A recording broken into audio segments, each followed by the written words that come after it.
กันแล้วกันเด้อ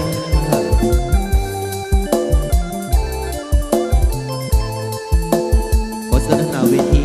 แขกทุกท่านน้องขอเชิญน้ำกัน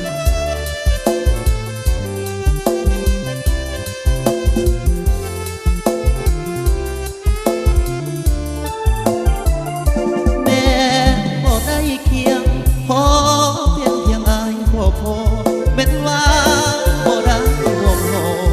ก็ขอให้ได้ห่วงบ้างพ่อแม่น้องเอ่ยฟังแล้วแสนพอละมาห้องขาดองตั้งสิบล้านสุดหนทางหัวใจสิว่าไงตายบ่เสียใจโคตรไทยดอกหน้าเนื้อเย็นคอยตามลิขิตกฎเกณฑ์ขอเป็นเพียงอ้ายสร้างไว้วัตถุเงินทองนั้นมากันทั้งหัวใจเป็นเคยทำนี้เอาไว้ให้บ่ได้อยู่ในสายตาอายและน้องมองดอกความหักแน่เดียวบ่เคยคิดจะกดเลี้ยวหากเดียวโอกาสหน้าเพราะความจำเป็นขาดเปอร์เซ็นต์เหมือนขาดเงินตาเป็นบ่ได้น้องกะยาเราสาดน้ำหากฟ้าปานีเห็นน้องได้ดีอายดีก็แสนภูมิใจ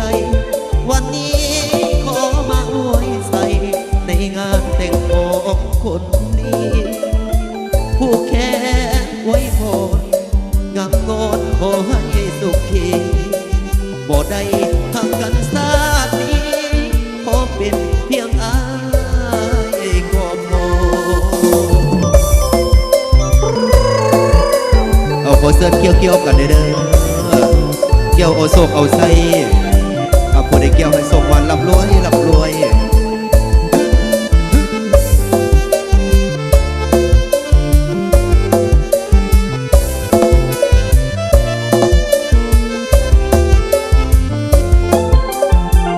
ทั้งอายและน้อง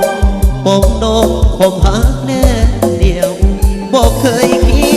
ดจะคนเดียวหักเดียวโอกาสดาเพราะความจำเป็นขาดเปอร์เซ็นต์เหมือนขาดเงินตาเป็นบ่ได้น้องกะยานรอสาดน้ำหากฟ้าปานีเห็นน้องได้ดีไอ้นี่ก็แสนภูมิใจวันนี้ขอมาอวยใส่ในงานแต่งของคนดีผู้แค่อวยพรงำงอนขอให้สุขีบ่ได้หักกันสาดนี้ขอเป็นเพียงอายก็พอ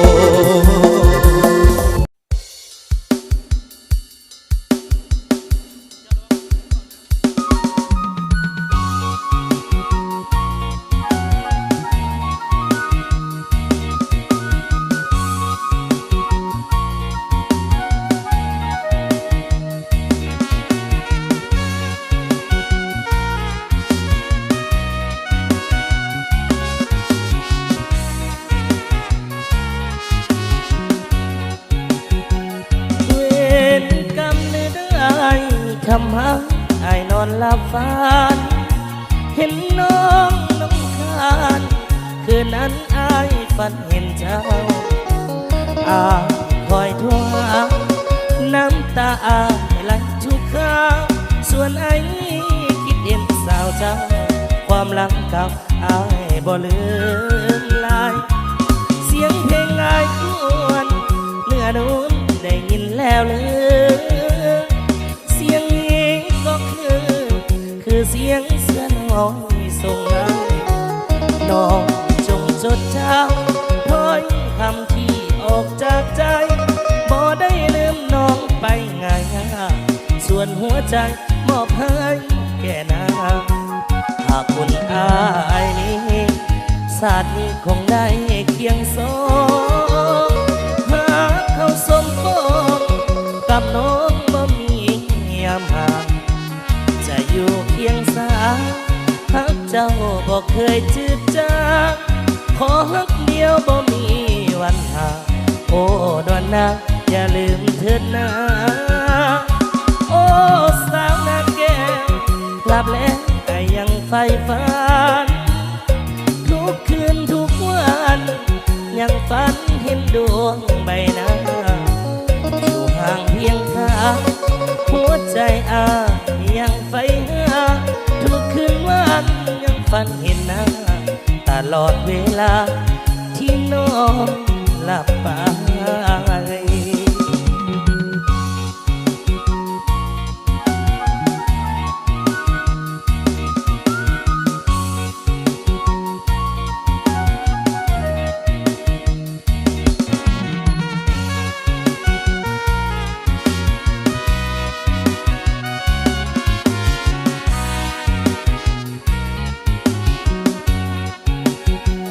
หากบุญอา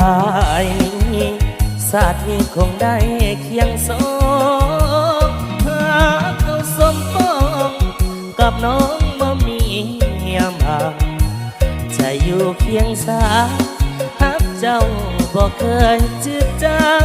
ขอฮักเดียวบ่มีวันห่างโอ้นวลนาอย่าลืมเถิดนะโอ้สาวนาแก้วหลับแล้วยังใฝ่ฝันทุกคืนทุกวันยังฝันเห็นดวงใบหน้าอยู่ห่างเพียงข้างหัวใจยังใฝ่หาทุกคืนวันยังฝันเห็นหน้าตลอดเวลาที่นอนหลับไป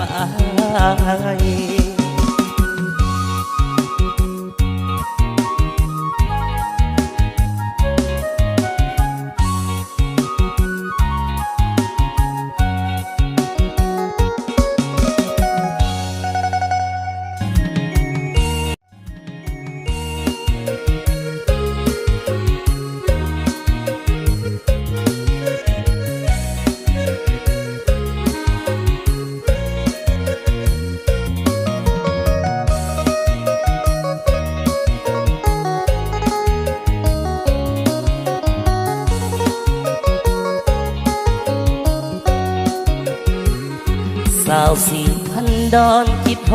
ดงามก่อนหัวใจแทบหล่นเมื่อได้มาเจอหน้ามนอายบาดเที่ยวหินสิวเมืองแสได้มาพบเจ้าอยากบอกน้องยาวผูกหักสายแน่อยากไปผูกคอต่อแขนให้มันแกนเป็นแฟนห่วมดอกยามให้ไทยนาคิดโพดน้องลาบ่ได้จังผู้สาวทำเมงามลาสาวผ้าเปื่อยพี่น้องสายแดงสาวบ้านดอนหาง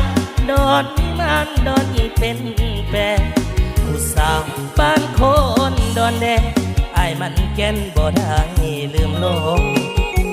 สาวบ้านดอนโลงน้องคิวกงเมื่อได้พบพ่องานบุญสักแค่นั้นน้องงามละอ่อสาวดอนกระเด็น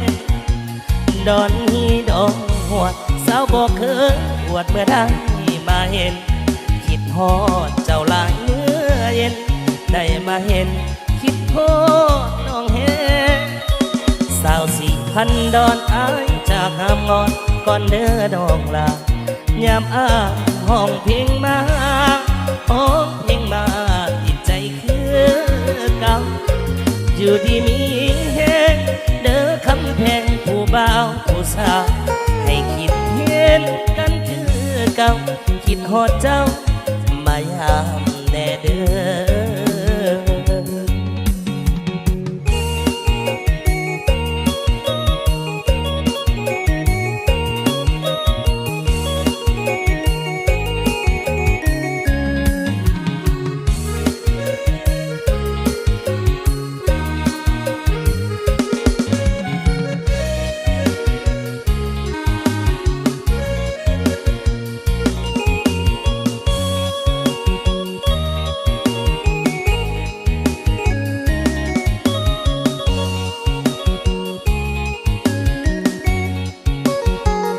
าวบ้านดอนโลกน้องอยู่ตรงเมื่อได้พบพ่องานบุญสักแข่งนั้นน้องงามละออกสาวดอนกระเด็นดอนฮีดอนหัวสาวบ่เคยปวดเมื่อได้มาเห็นคิดฮอดเจ้าหลายเมื่อเย็นได้มาเห็นคิดฮอดน้องแฮสาวสีขัดดอนอายจากทางงอนก่อนเดินน้องลายามอายห้องเพลงมาห้องเพลงมาติดใจคือเก่าอยู่ดีมีแหงเด้อคำแพงผู้บ่าวผู้สาวให้คิดเห็นกันคือเก่าคิดฮอดเจ้ามายามแน่เด้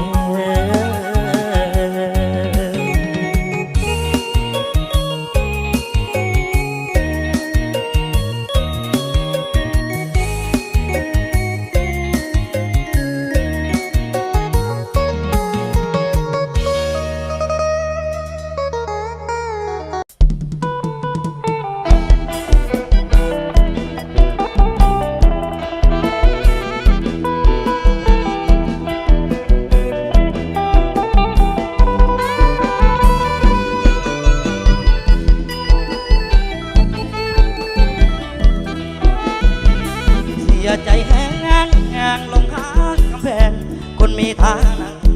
อายคงบ่มีวาสนาที่ได้กันดังอามาเป็นแฟนอายมันคนจนแอบหักน้ำคนสวยแก้มแดงก็เลยได้แต่รักแย่เบิ่งจ้องยานแฟนน้องผู้ปักเอาเศรษฐีเขามีดีกินเองนักเขียนน้องไอ้กำมากอนกระจองออกทางตาน้องคงบ่เดียวนึงเป็นได้เพียงฝันดังพระจันทร์กำคืนเดือนแหมก็มีว่าสิ่งใดแอมแนมก็แนมแต่เพียงสายตาไอ้กินปิ้งมักงากับเหล้าดองยาหนึ่งปองส่วนตัวน้องงอนกินจนให้สิ้นจุ่มซุ่มยายกินไปโลดสั่งไปโลดกินน้ำคนถ้ากินน้ำสิพงจ่ายแต่เพียงปิ้งมาต้องออกไปนี้สิก็ลงนี้ให้ไกลห่างให้ผู้ปังเงากำงาวาสนาของผู้สำนีไอ้กับน้องนางมันหากต่างกันสักทีไอ้คนจนคนวาสนามีสมเพียงดีขอบใจเด้อเจ้าของเงินให้โชคหวานร่ำรวยขอเสียงคนกินหมาคนกินหมาคนเรากินเบียร์เรา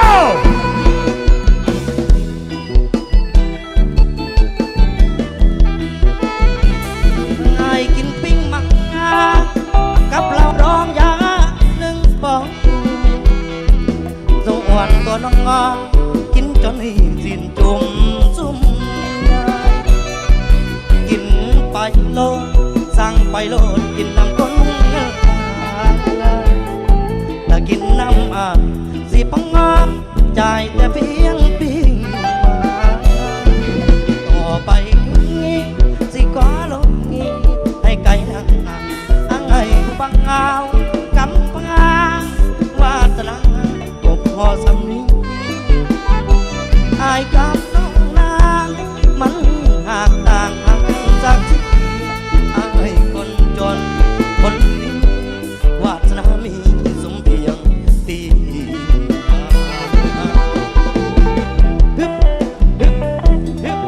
ขอบใจเด้อเจ้าของเงินคนละ100 บาทค่อยกลับคืน100,000 ทบล้านทบ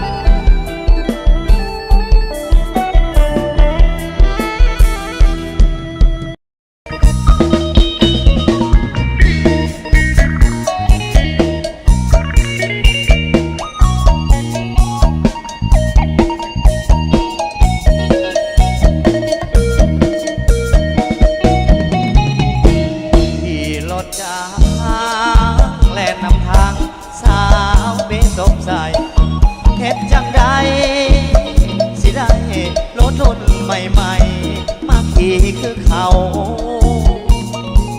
ขี่แต่รถพาห่างเหลือเกินน้องกันกับเจ้าขับมาจอดไว้กองอกพาสาวเลี้ยวเห็นก็หันหลังใส่แทบเจ็บใจเด้อเมื่อคนมีเขามาตัดหน้าเขามาสวนทางหน้านี้จากหน้าไอไปไว้ว่าไอได้แต่ยืนเซอเงือกเธอเลยจนน้ำตาไหลอย่างเม็ดขี้เหยียบใจหล่นจากอีห่างแท่น้อคนดีอายอยากมีเงินบางดีจากก่อนทั้งเงินบา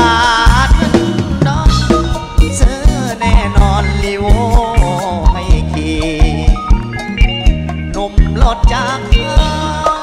คงจะสั่งคนมาเพียงนี้มีแต่ใจมอบให้คนดี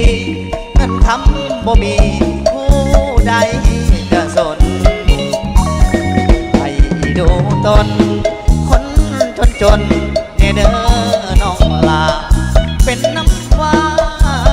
สนาอายเกิดมาอาภัพอับจนอายหากต้องแพ้ต้องมาพ่ายแพ้กับเขาหน้ามนหากหัวใจบ่ให้ไปวนไว้น้ำถ้าหล่นเปื้อนอ่านหลดทางขอบใจเด้อน้องสาวขอบใจหลานขอบใจขอบใจ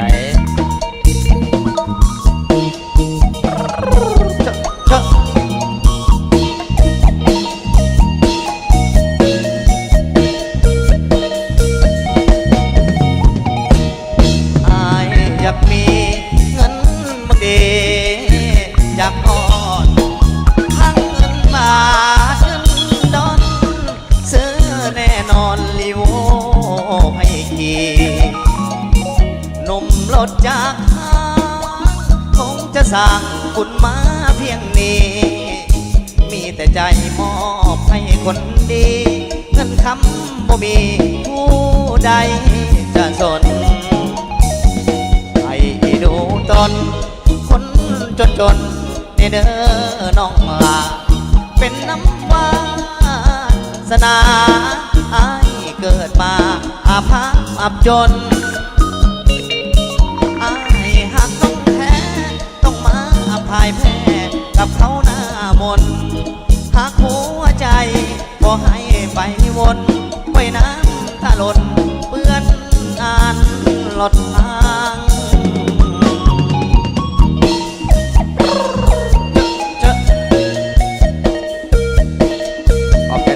เขาดังลุมเด้อขอบใจอะไร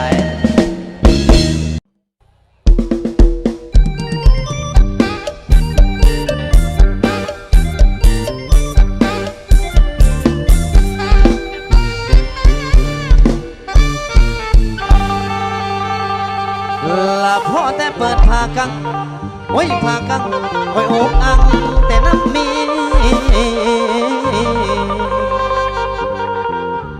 ลิ้นไผ่ไหลเงินคำเสียจังเป็นเมียของอายตำรวจจับจนเป็นไข่บาดประกันออกมาก็ยังกลิ่นคือเก่าล่าเฮ็ดจังไดน้อหมู่เจ้ามีคอยจังสีเศร้าโอเดน้อมีเฮาโอ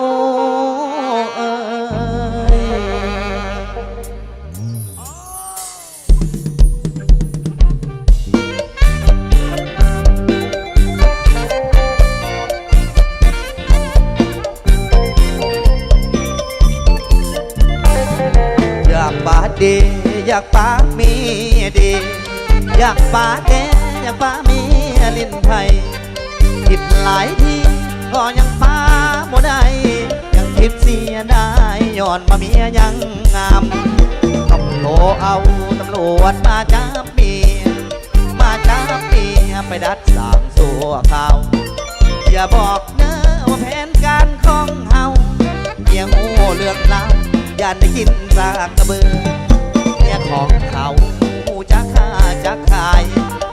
เพียงใดก็หาเงินสวยกันเมียของเขาบอกคำคุณจักอันแต่ละวันมีแต่เบิ่งลายมือแต่ละมือสวกันมาเป็นหมูแต่ละมือสวกันมาเป็นหมูพากันลักขึ้นไปอยู่ในกองหลังเงินเขาได้นำบอกเคยห่วงน้ำผัวใดแต่หัวกี่เด็กไม่ได้ทางงานอดก็ได้หลายที่หลายที่อดก็ได้หลายที่หลายที่เมื่อไหร่เด้เมื่อมีไม่มีมือเป็นแฟนจริงในแจ๊แจ้งตำรวจใจมาจับมีแล้วผิดกฎหมายก็อยู่เงื่อนเท่านี้พอดย้ำตำรวจมาแม้แต่คนถือผ้ากันแลนไว้ขนาบางคนก็ไปบังอยู่ศาลบางคนสลาดก็ไปลงอยู่ไหแต่เมียข่อยเล่าคนหัวใหญ่เขาตัดสินใจกระโดดลงหนองน้ำพอดย้ำตำรวจมาตามพอดย้ำตำรวจมาตามแล้วบอกว่าอาบน้ำยังบ่อยากขึ้นยังบ่ได้นุ่งสีให้ซื้ออยู่ในหนองน้ำสันให้ซื้ออยู่ในหนองน้ำสันทั้งหน่อยนั้นแต่ต้องทั้งปีกหน่อยแต่ต้องน้องก็น้องก็ยอมแม่คนที่ให้คนจับเสียที่อยากกินนี่เลยน้องจะท้องให้หักเมียนอนว่าหักเมียจึงให้ตำรวจมาจับไปขังสุขาวให้เจ้ายาเจ้าเศร้าลิ้นไผ่เมื่อยามจะออกคุกผลควันกับทุกและเปลี่ยนแปลงนิสัยจะจัดการตอนทับยังไงจะจัดการตอนทับยังไงถ้าเป็นข้าไก่สู่ขวัญให้คนดีเฮ็ดแนวนี้เพราะเป็นไอ้อย่างหลังแต่หวังดีไปก่อนแม่งับนอนเจ้าเศร้าถึงไผ่สิหายทุกวันท่านแม่น้องละยอมเปลี่ยนยอมแบ่งท่านแม่น้องละยอมเปลี่ยนยอมแบ่งว่าสิดงของแพงสู่วันเด้อน้องสู่วันผู้เด้อน้องผมใจน้ำใจเจ็บที่มอบให้กันแล้วกัน